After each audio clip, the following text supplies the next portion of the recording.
Hi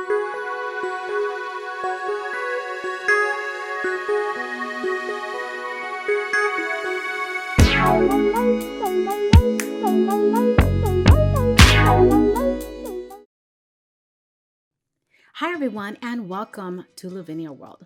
My name is Monica of Heartcraft Paper and today I'm going to be showing you how to make the Fluttering Aria. Here are some of the items that we're going to be needing for our craft today. And we have several different inks that we're going to be utilizing. The first one is going to be the Hero Hues Unicorn White. Next I have Bundled Sage Distress Oxide, Seedless Preserves Distress Oxide, Wilted Lavender Distress Oxide, and Dried Marigold Distress Oxide. For the images, I have the Bluebell stamp, and this is a very cute floral.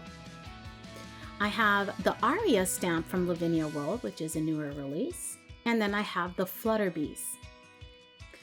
I'm going to be using the Stitch Cloudline from Poppy Stamps die set.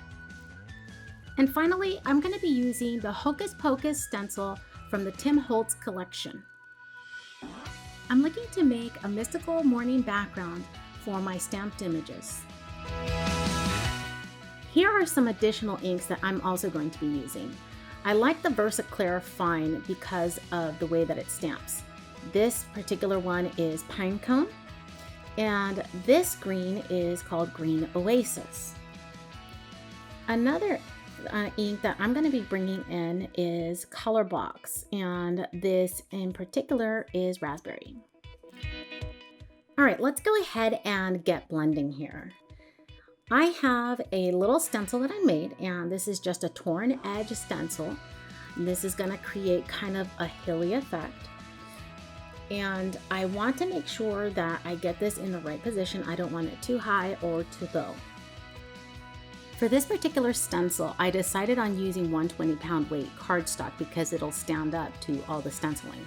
Now I'm coming in with Seedless Preserve on a brush, of course, just because I want to have a lighter hand on my blending. I don't want it to be oversaturated and quite intense, since it is going to gradiate into a very light color. So going from that to a very light color would really not be the best way to work it, especially if I'm using a dauber. So for this, just gently brush in some color, and you can already see that these hillsides are coming in very nicely. All right, I'm now going to come in with the Wilted Lavender, and I'm going to use a dauber. This is a very light color, and you'll notice that this gradation is going to be very beautiful because of the way that it comes through. The blending from the Seedless Preserve just looks like it's kind of melting and just creating a beautiful little edge and coloring to it. So I really like how that came out. All right, now it's time to come in with the Dried Marigold. Again, for this, because I want more saturation, I'm coming in with the dauber. But for this particular blending, I'm not necessarily going to fill out the whole entire top of the card. The reason being that I'm going to have the cloud line in. Now, you can use your stencil in order to hold and make sure you don't get any color on your fingers. I mean, it depends on the type of person that you are. You can, if you don't mind inky fingers, then you can just grab away at the paper and, clean your hands later. But sometimes just having a little bit too much ink, especially with working cards several times, I end up having a lot of ink on my fingers. All right, here we go. We are coming in with the Bundled Sage. And I can kind of freehand this. I don't necessarily have to use a stencil in reverse. This will create the perfect color for the grass. I didn't want to go very intense. I wanted to make sure that I was going in and, utilizing this particular color very sparingly. I felt that having deep colors would just kind of diminish the look that I'm going for. Here I'm bringing in the Hocus Pocus stencil, I'm going to be using the Seedless Preserve. Again, I'm going in with my brush. Number one, because I want a light color. I don't want it overly saturated. And number two, this is going to allow the ink just to really get into those little grooves.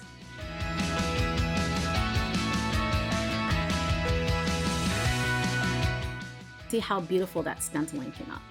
Okay, so we're coming in with Unicorn White. And here I have made my own stencil. Again, these are circle dies that I die cut out of a 120-pound cardstock. And this is going to create kind of a bokeh effect. In other words, it's a light effect. So I'm not sure if I'm going to go with the larger ones. I think I'll stick with the smaller circles here. But what we're going to do is we're just going to slightly come in gently with the white.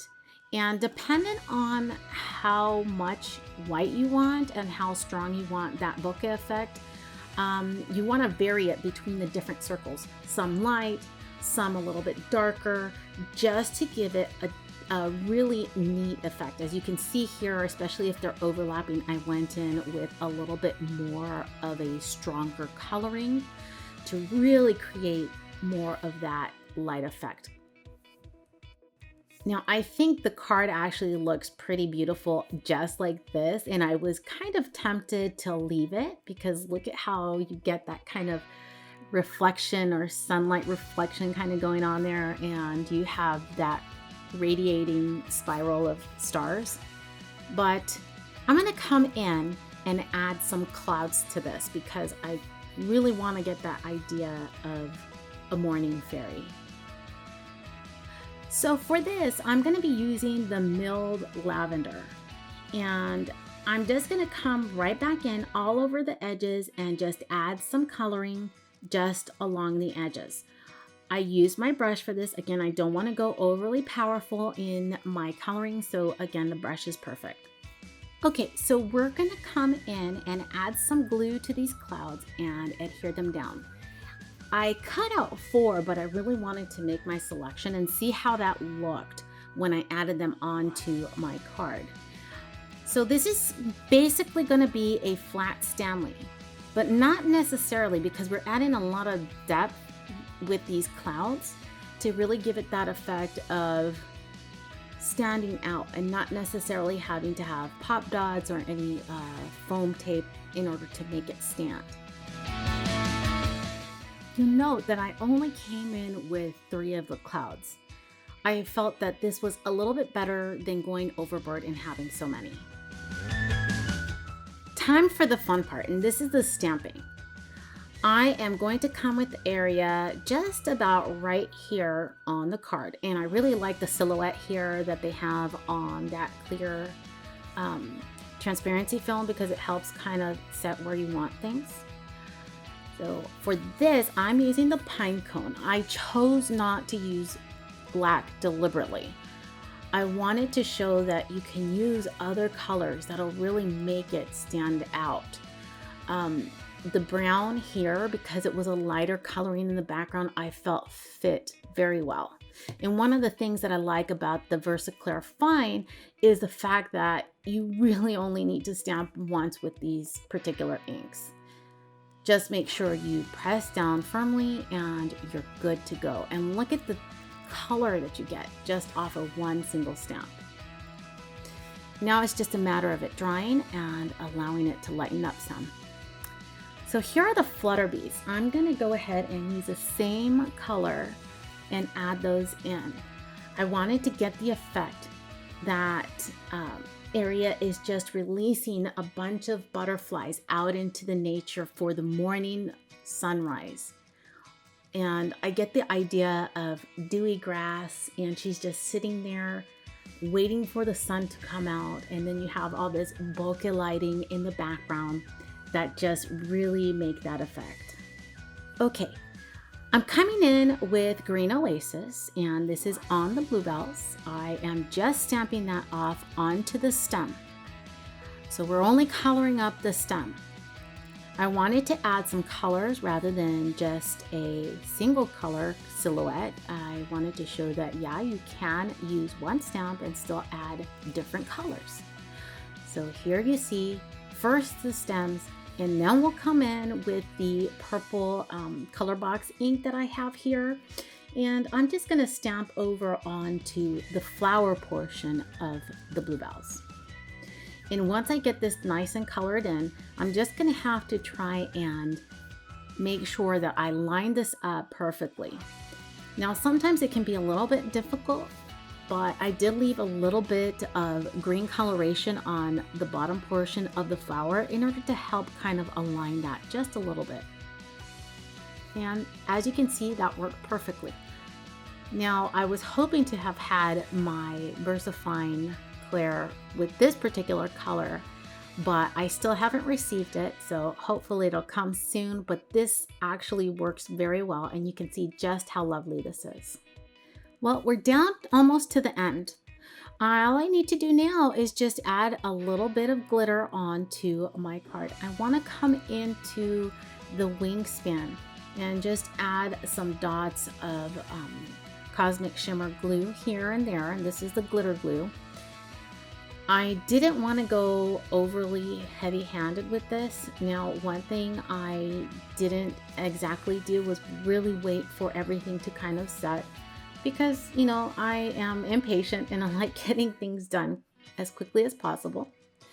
But I kind of liked what happened here. I ended up going through and adding lots of different areas of glue, but as I put down the glitter, and you'll see in a minute, it ended up adhering to the body as well because the ink was still somewhat wet. Now, you have the option of brushing that off and it'll come off fairly easily, or you can actually leave it. It's all dependent on what you would like. I'm coming in and adding some glue dots here and there along the hair, kind of as if though the glitter is also flowing off the hair and in between the butterflies, which really help to create that effect of morning light as well. I'm using a fine white glitter for this. I didn't want to go with just any glitter. I needed a fine glitter. Now you're going to want to make sure that you get that all the way across your image or wherever you've put glue.